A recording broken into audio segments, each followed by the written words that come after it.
وہ دوراہے پر کھڑی تھی۔ اس کے آج کے فیصلے پر اس کے آنے والی زندگی کا دار و مدار تھا۔ اس کی راہ زیست کو پھولوں سے سجنا تھا یا وہاں ہمیشہ کانٹے ہی اگنے تھے، یہ اس کے آج کے فیصلے پر تھا۔ وہ تو پھول اور کانٹوں میں تمیز ہی نہیں کر پا رہی تھی۔ گھر میں مہندی کا فنکشن جاری تھا، کل اس کی بارات آنی تھی۔ اماں کئی مرتبہ آ کر اس کی بلائیں لے چکی تھی۔ لڑکیاں ڈھولک لیے اس کے گرد گھیرا بنائے بیٹھی تھیں۔ گانے، شوق کہکے، ذومعنی جملے، چھیڑ چھاڑ، اس سب میں اس کا رویہ کچھ اور ہونا چاہیے تھا، مگر وہ تو تمام رونقوں سے پرے سوچوں کے سمندر میں گم تھی۔ دوبارہ اسجد کا میسج آیا تھا۔ اس نے لمبے چوڑے میسج میں دوبارہ وہی کچھ لکھا تھا کہ وہ اس کے لیے کتنی اہم ہے اور وہ اس کے بنا نہیں رہ سکتا۔ زمانے کو لان تان، محبت کی قسمیں، وعدے اور آخر میں دوبارہ وہی بھاگ جانے کا مشورہ۔ چاہتی تو وہ بھی یہی تھی۔ اسجد اس کی 2 سال کی محبت تھا جس سے وہ شادی کرنا چاہتی تھی۔ شادی تو وہ بھی کرنا چاہتا تھا، مگر کامران بیچ میں آ گیا۔ کامران اس کا تایا زاد تھا۔ اس نے بہت کوشش کی منع کرنے کی، مگر اس کی ایک نہ سنیں گے۔ اسے آج فیصلہ کرنا تھا۔ ایک طرف اس کے والدین کے ہنستے مسکراتے چہرے تھے اور دوسری طرف اسجد کی محبت۔ وہ سوچ رہی تھی اگر اس نے ایسا کوئی قدم اٹھا لیا تو کیا اس کے ابا معاشرے میں دوبارہ سر اٹھا کر جی پائیں گے؟ وہ مسکان جو ابھی اماں کے چہرے پر سجی ہے، کیا وہ دوبارہ مسکرا پائیں گی؟ اسے یاد آیا وہ تو دل کی مریضہ تھی، کیا وہ یہ صدمہ سہار پائیں گی؟ بہت سے اگر اس کا دل دہلا رہے تھے، اور اس سے چھوٹی نادیہ اگر وہ بھاگ گئی تو نادیہ کے لیے گھر کی دیواریں اتنی اونچی کر دی جائیں گی کہ وہ باہر کی دنیا میں جھانک بھی نہیں سکے گی۔ کیا وہ ان رشتوں کے بغیر رہ پائے گی؟ کیا وہ خون کے رشتوں سے کٹ کر سکون کے ساتھ جی پائے گی؟ نہیں، پر جی تو وہ اسجد کے بنا بھی نہیں پائے گی۔ اس کے دل سے صدا آئی۔ دل کچھ کہتا اور دماغ اسے رد کر دیتا، اور دل بھی کہاں دماغ کے پیش کردہ حقائق کو تسلیم کرتا۔ اس دل و دماغ کی جنگ میں سبین اسے کھانا دینے آئی جسے اس نے بھوک نہیں ہے کہہ کر واپس بھجوا دیا۔ اف، کیا کرے وہ؟ اسجد کے میسج پر میسج آ رہے تھے۔ اس نے ملتان کے لیے 2 ٹکٹ لے لیے تھے۔ فیصلہ ہو چکا تھا۔ محبت اور رشتوں کی جنگ میں خون کے رشتوں کو مات ہوئی تھی۔ اس نے سر درد کا بہانہ کیا اور کمرے میں چلی آئی۔ وہاں آ کر اس نے کاغذ قلم ڈھونڈا، کانپتے ہاتھوں سے کچھ سطریں لکھی اور کاغذ ٹیبل لیمپ کے نیچے رکھ دیا۔ کھڑکی کے راستے وہ گھر کی پچھلی جانب آئی جہاں اسجد اپنے دوست کی گاڑی لیے تیار کھڑا تھا۔ اس نے آخری نظر گھر کو دیکھا، کچھ چہرے آنکھوں کے سامنے لہرائے، اس کے قدم لڑکھڑائے، مگر فیصلہ تو وہ کر چکی تھی۔ اب اس پر عمل کرنے کا وقت تھا۔ وہ پہلے اسجد کے دوست کے گھر گئے، وہاں ان کا نکاح ہوا، پھر اس کا دوست خود انہیں اسٹیشن تک چھوڑنے آیا۔ گاڑی لاہور اسٹیشن سے نکلی تو اسے لگا جیسے وہ اپنے وجود کا ایک حصہ یہیں کہیں چھوڑے جا رہی ہے۔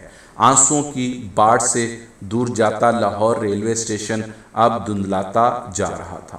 2 سال بیت چکے تھے۔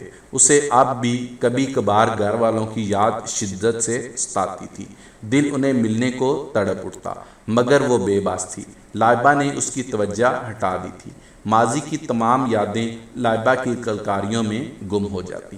اسجد بھی تو بہت اچھا تھا۔ اس کے ساتھ اس نے اپنی محبت کے تمام وعدے وفا کیے تھے، مگر پھر بھی کہیں ایک خلا سا باقی رہتا۔ وہ بھی جانتی تھی کہ خلا کہیں باہر نہیں بلکہ اس کے اندر ہے، مگر پھر بھی زندگی حسین تھی، اور حسین ہی رہتی اگر اس روز مال میں اسے وہ نہ ملتی۔ وہ لائبہ کو لے کر شاپنگ مال گئی تھی جب پرام کو بچوں کے سیکشن کی طرف دھکیلتے ہوئے اس کی نظر اس لڑکی پر پڑی۔ ایک پل کو جیسے اسے یقین نہ آیا۔ یقیناً وہ نادیہ تھی۔ اس کی نظر بھی پڑ چکی تھی اور آنکھوں میں شناسائی کی چمک آئی۔ وہ قدم اٹھاتی اس کے پاس چلی گئی۔ کیسی ہو نادیہ؟ دل تو شدت کے ساتھ اسے گلے لگانے کا چاہ رہا تھا، مگر بیچ میں 2 سال کا فاصلہ حائل تھا۔ میں ٹھیک ہوں آپا، تم کیسی ہو؟ اس نے بمشکل چہرے پر مسکان سجائی تھی۔ تم یہاں کیسے؟ میں یہاں 2 ماہ پہلے آئی۔ کامران کی پوسٹنگ ہو گئی ہے نا یہاں۔ کامران، اس نے بے یقینی سے اپنی چھوٹی بہن کی طرف دیکھا۔ ہاں آپا، کسی نے تو ابا کی عزت رکھنی تھی نا۔ اسے یقین نہیں آ رہا تھا، نادیہ اس سے 5 سال چھوٹی تھی، یعنی کامران نادیہ سے 8 سال بڑا تھا۔ ایسے میں کوئی مرد شاپنگ بیگ اٹھائے اس جانب آیا تھا، بلا شبہ وہ کامران تھا۔ اسے دیکھ کر وہ پل کو ٹھٹکا، پھر چہرے پر سختی کے آثار آ گئے۔ میں کاؤنٹر پر جا رہا ہوں، وہیں آ جانا، نادیہ کو بتا کر وہ کاؤنٹر کی طرف بڑھ گیا۔ آپا، یہ تمہاری بیٹی ہے؟ اس کی نظر ابھی لائبہ پر پڑی تھی۔ ہاں، اس نے جھک کر اسے پیار کیا تھا۔ ماشاءاللہ، بہت پیاری ہے۔ کامران ٹھیک ہے نا تمہارے ساتھ؟ ہاں، کامران بہت اچھے ہیں آپا۔ وہ نہ بھی بولتی تو اس کے چہرے پر آنے والے رنگ خوشگوار ازدواجی زندگی کا پتہ دے رہے تھے۔ اور اماں ابا؟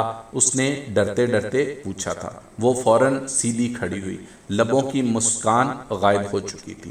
آپا، تم غرور تھی ان کا، تمہیں دیکھ کر جیتے تھے وہ، تم نے اماں سے ان کی زندگی اور ابا سے ان کا غرور چھین لیا۔ اسے اپنی سماعتوں پر یقین نہ آیا۔ تمہارے جانے کے بعد انہیں دل کا دورہ پڑا تھا اور وہ جان لیوا ثابت ہوا۔ وہ الفاظ نہیں تھے بلکہ پگھلا ہوا سیسا تھا جو اس کے کانوں میں انڈیلا جا رہا تھا۔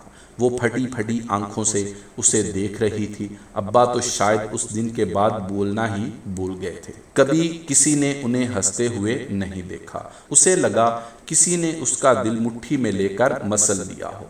آپا، پتہ ہے اماں نے مرنے سے پہلے تمہارے بارے میں کیا کہا تھا؟ وہ ایک ٹک اسے دیکھے جا رہی تھی۔ ماں نے کہا تھا تم بھی میری طرح یوں ہی تڑپو گی۔ اسے لگا کسی نے اسے پاتال میں دھکیل دیا ہو۔ وہ اتنی دیر گم سم کھڑی رہی۔ نادیہ اپنی بات کہہ کر جا چکی تھی۔ وہ بھی اپنے اعمال کے گناہوں کا بوجھ اٹھائے گھر کو چل پڑی۔ اب اسے پوری زندگی اس بوجھ کے ساتھ جینا تھا۔ وقت ماہ و سال پر اپنی گرد ڈال کر انہیں ماضی میں بدلتا رہا اور یوں 20 سال گزر گئے۔ لائبہ جوان ہو چکی تھی۔ اللہ نے لائبہ کے بعد اسے کوئی اولاد نہیں دی تھی۔ وقت نے اس کے بالوں میں چاندی اتار دی تھی۔ سب کچھ بدل گیا تھا۔ اگر کچھ نہیں بدلا تھا تو وہ اس کا پچھتاوا تھا۔ اسے روز رات کو خواب میں اماں ابا کا چہرہ نظر آتا۔ اسے نادیہ کی باتوں کی گونج سنائی دیتی۔ اماں اس کا کاندھا چھو کر کہتی، تو نے ہمیں تڑپایا ہے، تو بھی یوں ہی تڑپے گی۔ وہ نیند سے جاگ جاتی اور دوبارہ سو ہی نہ پاتی۔ اب تو اسے نیند آور دعاؤں کے بنا بھی نیند ہی نہ آتی۔ جاگتے ہوئے بھی ایسے ہی خیال ذہن میں آتے رہتے۔ سب کہتے لائبہ بالکل اس پر گئی ہے۔ وہی آنکھیں، وہی ناک نقشہ اور وہ دہل جاتی۔ کہیں وہ بھی میری طرح اس سے آگے وہ سوچ نہ پائی۔ وہ ہر وقت اسے دیکھتی رہتی، اس کی ایک ایک حرکت نوٹ کرتی۔ جوں ہی وہ کالج سے آتی، اس کا بیگ کھنگالتی، وہ سو رہی ہوتی تو کئی بار اس کے کمرے میں جا کر اسے دیکھ کر تسلی کرتی۔ اسجد اور لائبہ دونوں ہی اس کی اس عادت سے تنگ تھے۔ اسجد تو پھر بھی سمجھ جاتا پر لائبہ اس پر چڑھ دوڑتی، اسے خوب سناتی پر وہ پھر بھی نہ رہ پاتی۔ ٹی وی میں یا کسی شخص سے کسی لڑکی کے گھر سے بھاگ جانے کا سنتی تو اس کا زخم ہرا ہو جاتا۔ کئی دن گم سم رہتی۔ ایسے میں وہ خود سے بھی بے خبر رہتی اور منہ ہی منہ میں کچھ بڑبڑاتی رہتی۔ ڈاکٹر کہتے تھے کہ اسے کوئی نفسیاتی عارضہ ہے، مگر وہ تو اپنے اعمال کی فصل کاٹ رہی تھی۔ جو بیج اس نے 20 سال پہلے بویا تھا اب وہ ایک تناور درخت بن چکا تھا۔ آپ سب دوستوں سے گزارش ہے کہ یہ ویڈیو شیئر کر کے ہر لڑکے اور لڑکی تک پہنچا دیں۔ شاید ہماری اس کوشش سے کسی کی زندگی کانٹوں سے بھرنے سے بچ جائے۔